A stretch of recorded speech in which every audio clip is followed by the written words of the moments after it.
Hello students, welcome to this new session of Python. Hope all of you are doing well. Right now we are studying the theory unit, all of you know, unit 5, Python and data analytics. Last session we had started the second chapter as far as the reference book is concerned, predictive model building, balancing performance, complexity and big data. Now just to tell you, I have placed the PDF and the data set of Abelon as well as Rock and Mine. What you are supposed to do is you are supposed to download the data set from the UCI machine learning repository for two more data sets, the wine data set and the glass data set, and you are supposed to draw box plot, parallel coordinates plot and the heat map for the two data sets. Okay. Yes, just to let you know, few topics are remaining from the previous units which we will try to complete. But today again let us try to continue with this second part of the last unit, that is predictive model building. Now before we go into it, let us try to compare the two steps that are there over here.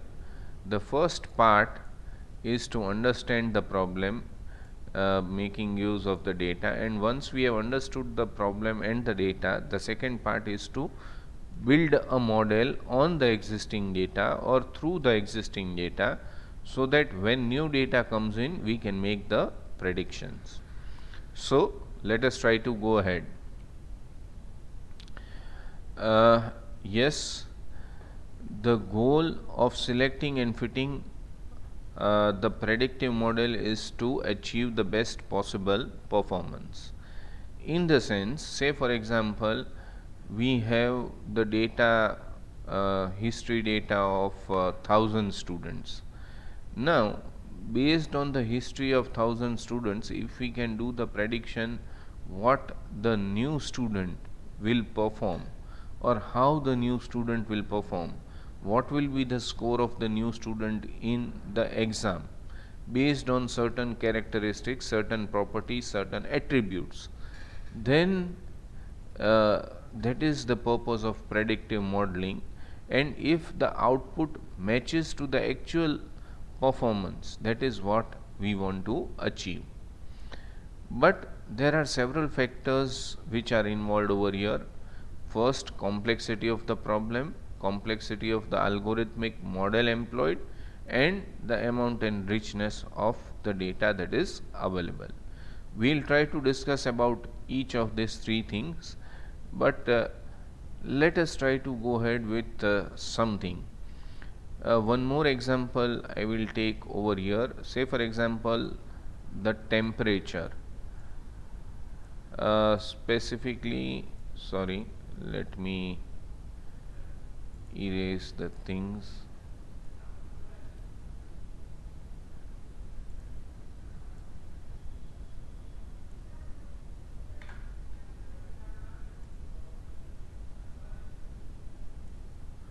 Yes, it takes time to write down the things. Temperature, that is daily temperature. Say for example, we have say what we have is we have temperature of last 365 days. Let me open the notepad, that will be better. We have is temperature data of, let us assume, last 10 years. That means we assume 365 days a year, 65 days a year. That means total records that we have is sorry, 3650. This is approximate.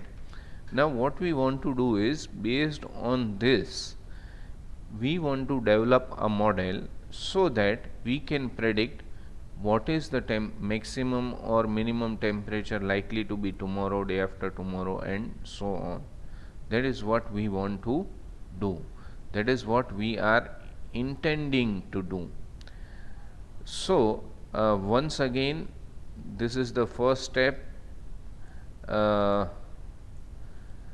as far as the predictive, I mean, the second step as far as machine learning is concerned. The first step, of course, is understanding the data.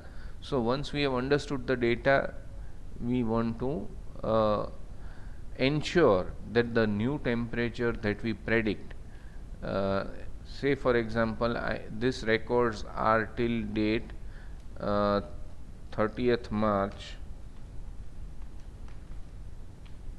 2020 or say 2021. Now I want to do the prediction for 1st April 2021, then for 2nd April, and so on. What I want is the maximum and minimum temperature that I predict for 2nd April must be as close as possible to the real temperature that is going to be measured. This prediction I am going to do on which date? That I will be doing on, say for example, 31st March. That is, on a previous day I am going to do the prediction of the temperature of the next 2 days, say for example. What I want is the temperature that I predict on this date must be as close as possible to the real temperature of these 2 dates. That is the ultimate objective of modeling an algorithm or modeling the data or having a prediction function. Now, sometimes the problem is very simple, like the one that we are discussing over here is simple. Sometimes the problem can be complex. So let us try to go ahead. Yes, the term that is used over here is function approximation. Now, what is this meaning of function approximation? Say for example, let us go ahead. What is the meaning of function approximation? Now, generally we have an equation of the form y is equal to 2x plus 3z plus 5. Now, this is a function. Y over here is the dependent variable, x and z are independent variables. Y is some kind of a function in the sense based on some variables. So, we want to come up with something like this: y equals f of over here x comma z. There can be one variables in the function or there can be multiple variables in the function, but this is something with which we want to come up, so that once we come up with this function, then we have to just input the value of z and x and we will get the output, that is y. So, x may be the mean temperature of average minimum temperature of March, or z may be the average maximum temperature of March. If we give both this, are we able to get the average temperature of the next day or date or something like that? So, that is what we are interested in doing. So, the variable that you are attempting to predict is basically over here y, that is basically referred to as the output or the predictor or the dependent variable, whereas these two variables are independent variable. Let us consider one more example. Say for example, you know that there are a lot of advertisements on the websites available. Now, the machine learning algorithm or the machine learning model or the function wants has to be created which will predict whether a user will click on the advertisement or not. Now, why click on the advertisement? Because you know that when you click on an advertisement on the website, then there is possibility of generating some revenue through ad clicks. So that is what we want to do. So what will be the output variable and what will be the input variables? Output variable will be the user will click yes or no. The input variable will be like visitors demographic or past behavior on the site. They can that you can use to take the prediction. Now, how you can get the visitors demographic or past behavior? This is quite simple. Most of the websites don't allow you to do anything until you log in. Once you log in, that means they get your characteristics. So, when you have problems of this type, they are referred to as function approximation problem, because you want to generate a model, okay, construct a model generating predictions of the first of this as a function of second. First of see, this is what y is equal to f of x comma z. Now I can simply do something over here. Y is equal to 2x plus 5, and then over here the function is going to change. Y is equal to f of x. So here we have only a single variable on the RHS. Here we have two variables on the RHS. There can be n number of variables over here. So in a function approximation problem, the designer starts with collection of historical examples for which the correct answer is known. That means we are taking two examples simultaneously. One is the visitor visiting the website and clicking on the advertisement. So one is a particular type of user visiting the website and whether he clicked on the website or not.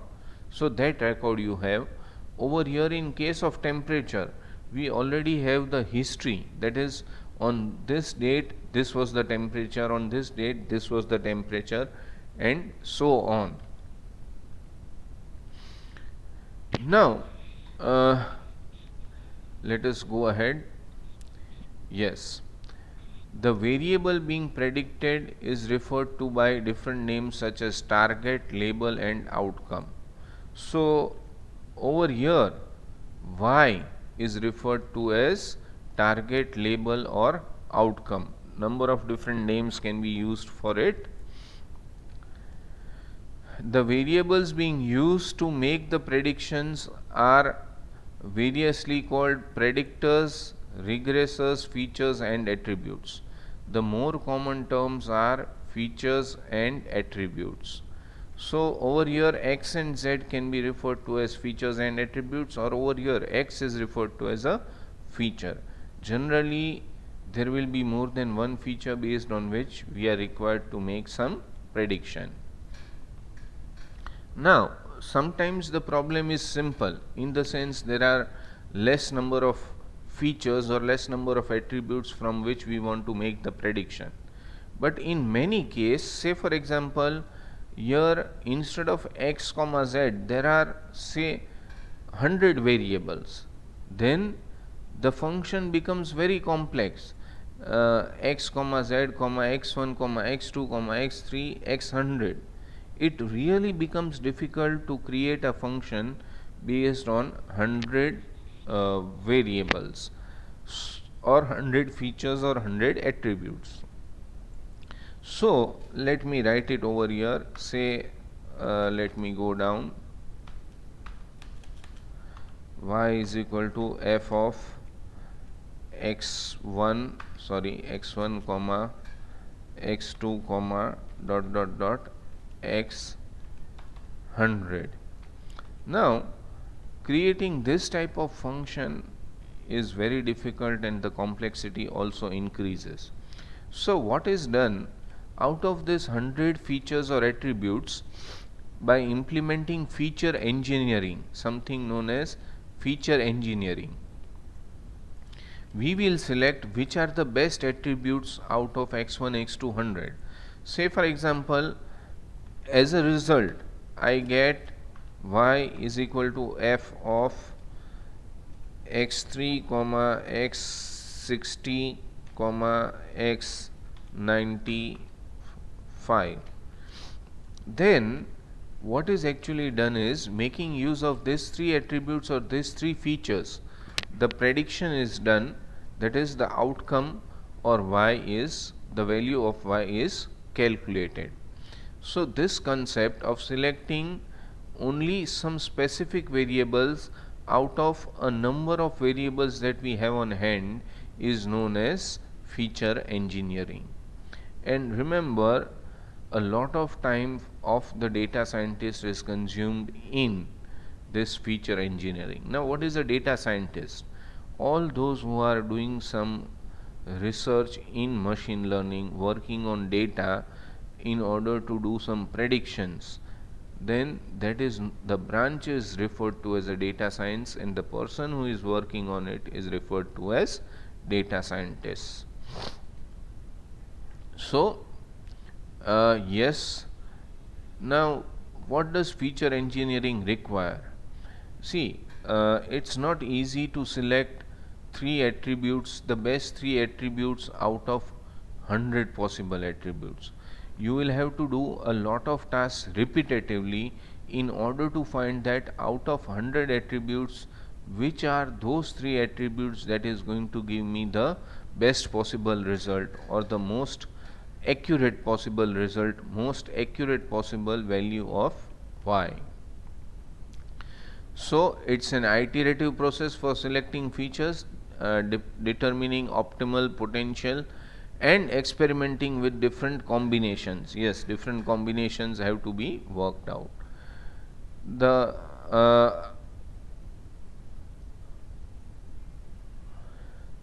now what happens is sometimes y may be numeric or y may be categorical.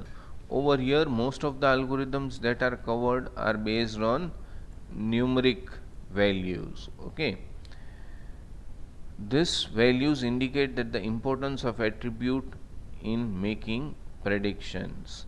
Yes, definitely numeric values are much better in making predictions compared to categorical attributes.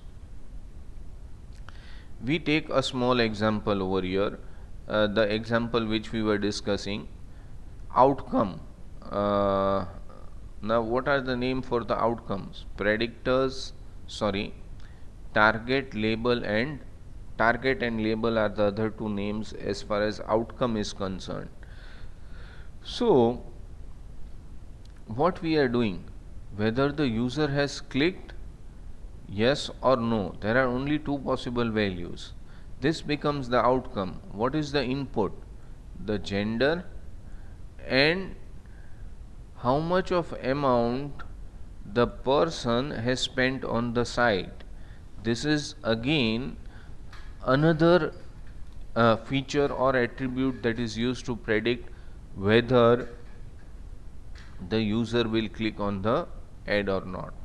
So one side we have outcomes, one side we have features. Now what is actually done when the predictions are about to be made? There are a number of different approaches which are used, but one such approach which we will try to discuss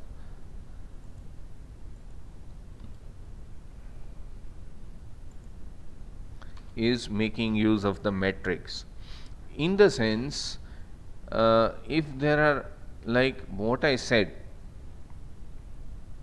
initially there are 100 attributes, out of which 3 attributes are selected to be better as a combination as well. So here we have to create a matrix which is depending on the number. Columns will be 3, but the number of records will depend on the history of records that I have. Say for example, I have how many records over here? I had taken somewhere 3650 records. So The dimension of the matrix can be 3 into 3650. We are assuming that we are selecting these three attributes or features. So here X is a matrix which will have these are the values that are there in one particular attribute. Okay, say for example, let us try to check the previous example, the gender of the person operating the website. So one column will contain the gender values, another column will contain the amount that the user is spending on the site. So this will give the amount that the user is spending on the website. Like this, there can be many attributes, and each attribute will have n number of records. Yes. Now, if all the attributes are numerical, then there won't be any problem. We can easily create a matrix like this. But if the attributes are categorical, yes, we can create a matrix, but solving the matrix becomes difficult. So always what I believe is, yes, it is not that we cannot make predictions making use of categorical variables, but making use of numeric variables makes the task easier. Same way for the output, say for example, here we have the output, outcomes clicked on the link, yes or no. We have a column vector like y we are taking as an output. Even in the notepad example that we are trying to study, we have y is equal to f of x. So actually y becomes the outcome. So for outcome, again we are going to have a column vector. Why? For which data? As I told you that we have collected the temperature of previous 10 years. That means we already know the minimum and maximum of the previous 10 years. So the output we are knowing as far as historical data is concerned. Based on this, we want to calculate the new temperatures. That means what will be the new maximum and minimum, or in case of the second example, whether a user is going to click on the advertisement or not based on the other two attributes. Which two attributes? Say for example, the gender as well as the amount of money they are spending. So yes, a lot depends on whether the variables or the attributes, the attributes are categorical or numerical. We take an example, marital status, gender, or the state of residence go by several different designations, hence they are known as categorical, and age or income are represented by numbers, so they are known as numeric or real values. Now linear methods will require numeric attributes. The target corresponds to each row in X are arranged in the column vector Y. So we have y1 equals x11, x12 xn. That is, the first row of both the matrices are or is taken up. Yes, targets may be of several different form. They may be real numbers like the objective where we want to predict how much the customer will spend or what exactly will be the minimum temperature, where the output is in form of numeric. But in our example, okay, just 1 minute, when the target contains numeric value, it is a regression problem. Yes, linear regression implies using a linear method to solve the problem. So whenever such linear regression is there, then the linear method is used to solve a problem. Yes, in our example where the target outcomes of clicked on link contains one of the two values, yes or no. So it is, the category contains two values, that is why the problem is known as binary classification problem. The problem is referred to as binary classification problem. Predicting whether a customer will click on advertisement is binary classification. Once again, now instead of only two values in the column, click or not click,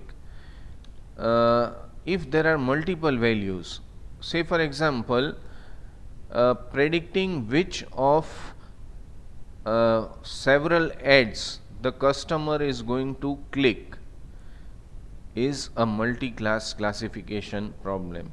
On a web page there are multiple ads and we want to predict which ads the customer is going to click on, then that becomes a multi-class classification problem. This is what something I was showing.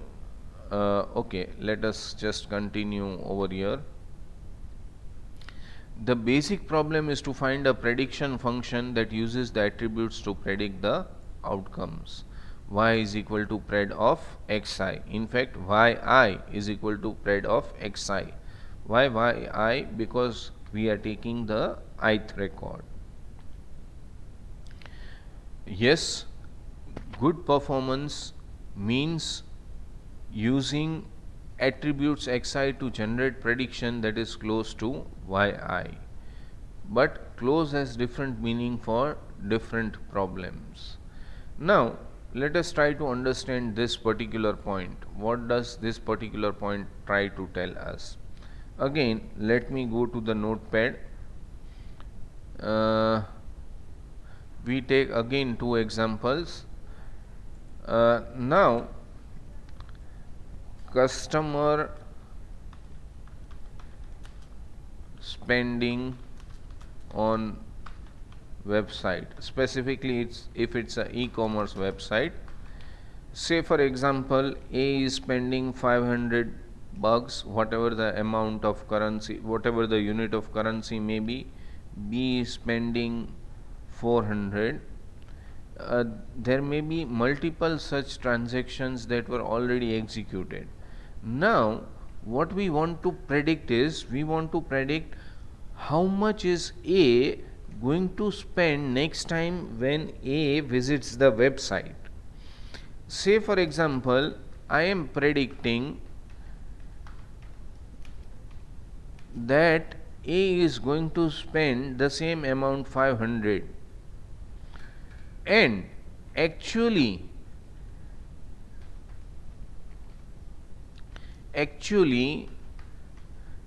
when A visits website and spends, sorry, spelling mistake, spends, say for example 450, then how we are going to measure the accuracy? Yes, the difference is of 50 rupees, but are we going to take it in terms of 50 rupees, or 50 rupees is 10% of the actual predicted value?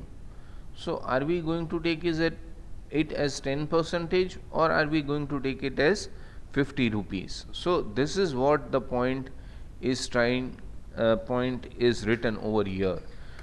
Good performance means using attributes xi to generate a prediction that is as close to yi, but close has different meanings for different problems. Even for the same problem it may be different. Now same way, while predicting the temperature, if we say that the minimum temperature in summer, is, say for example 30, specifically in areas of Saurashtra or Rajkot, and max is say 43. Now here if I this is what the prediction is, and actual what happens, mean is 25 and max is 42, say for example, the difference may be of 41, I keep it, of only 2 degrees, but the percentage difference may be less or more, and here say for example we change it to 550. There is a difference of 50, but it is in excess, whereas here it is less. So here the value 2, and sorry, here let us make it 502. Here there is a difference of 2, here there is a difference of 2, but the difference of 2 in this problem is much less compared to the difference of 2 that is there over here. Let me keep it 45. Now you know that if the temperature even goes from 43 to 43.5, there is a significant difference as far as the heat that is being felt. So predicted value is 43, but the actual value is 45. That means yes, it is incorrect, but depending upon the problem, the same value has different meaning. So that is again what is said over here. Yes, for a regression problem where yi is a real number, performance is measured in terms of mean square error and mean absolute error. Now what we want to do is we make lot of predictions. Some of the predictions may be absolutely correct. Say I am predicting over here 30 and I am getting the actual temperature to be 30. I am predicting 43 and I am getting 43. That means there is zero error as far as the prediction result is concerned. And if I am predicting over here 500 and the customer spends 501, it is near to zero error, because 1 with reference to 500 is not a large value. Now how to measure the accuracy of the predicted value and the actual value? So that is measured making use of mean squared error and mean absolute error. Yes, let us try to check the formula. Probably sometimes this is asked in your exam, so try to remember. I think when you were doing the examples of standard deviation, this is what something you have already studied. Here the variables are little bit different and it is given in a different way. Mean square error is 1 by n summation of 1 to m yi minus spread of xi. Now what is this yi? Yi is the actual value, spread of xi is the predicted value. This is actual value. I am just writing a, and this you have is predicted value. So it is basically the squared difference of actual value and predicted value. So always the difference is going to remain positive. And what is m? M indicates the total number of records that we have.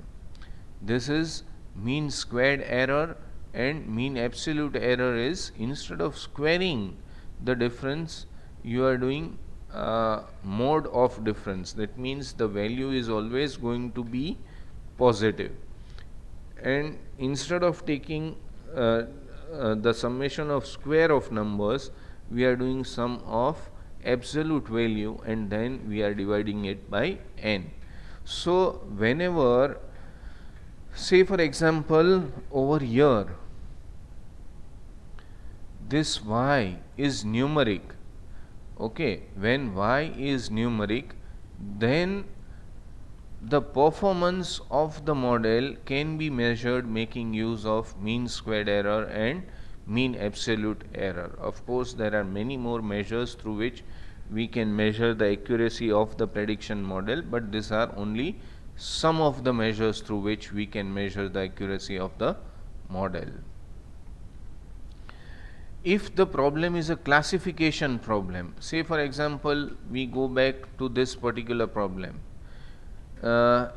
in the output variable or in the outcome we don't have numeric values. What we have is we have categorical values, yes or no. That is basically two categories are there.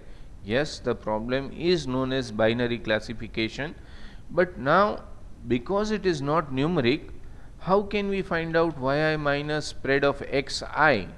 In fact, spread of xi is never going to be numeric, yi is not going to be numeric. So in this case, what has to be done? This case we find out misclassification error.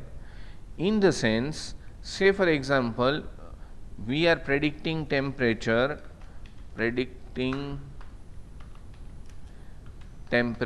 for month of April. That means we are predicting the temperature for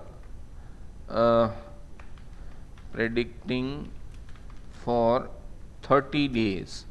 Now, say for example, for 25 days it is correct and 5 days it is incorrect, then the error is for 5 days and that particular thing is referred to as misclassification error. That is the function of fraction of examples that the function predicts incorrectly. Though over here predicting the temperature is a numeric value, but it is just an example which is taken. Say for example, we go back to our original example. Here we have 3 customers and we are predicting whether the customer will click or not. Say we have 100 customers and out of 100, for 90 customers the prediction is correct. That means whether the customer will click on the ad or no, yes or no, the answer is correct for 90 records, but the answer is incorrect for 10 records. So the misclassification error that we are talking about will be 10. For our function pred to be useful for making prediction, there must be some way to predict what level of errors it will generate on new examples as they arrive. It again depends on the data and the examples that we are studying, because here we are thinking of what revenue is going to be generated by clicking on ads of the website. Whether we want 5% error, whether we want to allow 10% error, whether we want to allow 1% of error. So that what we want we should know, and accordingly if we are getting the results, then only the function is valid. Otherwise we need to make improvement in the function. Say for example, here y is equal to f of x, where is it? Yes, y is equal to f of x is having 10% error,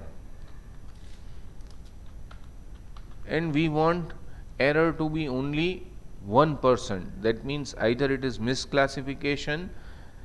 Then what we need to do, we need to still improve this function so that this percentage of misclassification error or error comes down. So this function requires continuous improvement and continuous fine tuning, and up to the time that we have only 1% error in the training of data set, the same thing is not going to be there when we are doing the testing on the real data set. So yes, we have to ensure that our function pred, if we want to make it useful, there must be some way to predict what level of errors it will generate on new examples as they arrive, and this can be achieved by finding out what is the error on the training or testing data. The goal of designing a predictive model is to make accurate predictions on new examples. Now let me try and tell you this again. Uh, Say for example, like we talked about the temperature example.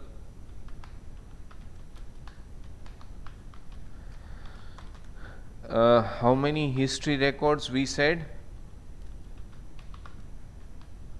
We said there are 3650 records. Okay. Now, out of this 3650 records that are history records, we try to divide it into two parts: training records. Say for example, we keep 3000 as training records, and we keep test records as 650. Now what happens is, first after making the model, we train the model on this records, we check it out on this test records. That means when the model is implemented on 650 records, for how many records it is predicting the correct output, and for how many records it is predicting the incorrect output. If the error level is within limit, then we execute the model on the real data, and we have to check how it is working. So once again we come back to this point. The goal of designing the predictive model is to make accurate predictions on new examples. That means once it is tested that out of 650 test records, error is in only 5 records, then we can try to execute the model on the test data set. Best practice in predictive modeling requires you to hold out some data from the training set. This is what I explained. Say we have total of 3650 records, we divide it into two parts, training and testing. Once that is done, then we can try it out on real data. The holdout examples have labels associated with them and can be compared to predictions produced by models training on the remaining data. Remember, all these are history records. That means we already know what is the maximum temperature on that particular date. So for this records also we know what is going to be the minimum or maximum temperature. What we do is, based on this 300 records, we construct a model or function, or you can say algorithm, which will be implemented on 650 records. Then we already know the output of this 650 records. We have two values. Which values? Predicted and actual. When we compare this two, we will come to know what is the efficiency of the algorithm or the function or the model that we are using. Now there is a name which is referred to this, that is known as out of sample error, because it is an error on data not used in the training, because this 650 records are not used in the training data set. That is why the error that occurs over here, say for example error is there in 5 records, that is referred to as out of sample error. The important thing is that the only performance that count is the performance of the model when it runs against the new examples. What it means? Yes, the out of sample error is for the history of records, which is of 5 records. But when we start predicting from the date after the current date, say for example today is 31st March, if we do the prediction for the entire 30 days for the month of April and how the model is performing. If the model is having the same percentage of error as it is having on test records, then the model is considered to be a good model. Otherwise, again, fine tuning or corrections are required to the model. Now, yes, it depends on the complexity of the problem. The important thing is, yes, one of the factors affecting performance is the complexity of the problem. Sometimes the problem may be easy, sometimes the problem may be complex. There are a number of factors which affect the complexity of the problem, but one of the main thing that affects is the total number of columns that you have. That is what we were taking over here. Say for example, just let us try to go over here. If there are 1000 attributes, then the problem is a complex problem. Otherwise, if we are having less number of attributes like over here or over here, then the problem is a simple problem. Now, there are different ways to look at complexity of the problem. Just let us try to consider this particular diagram. Is it easy to identify? Probably there are dots of two colors, red color dots and green color dots.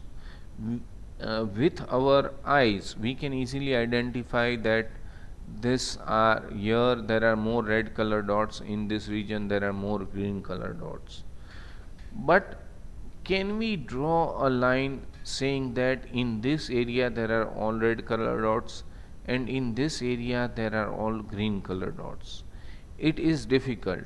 Yes, there may be some dots in the vice versa area.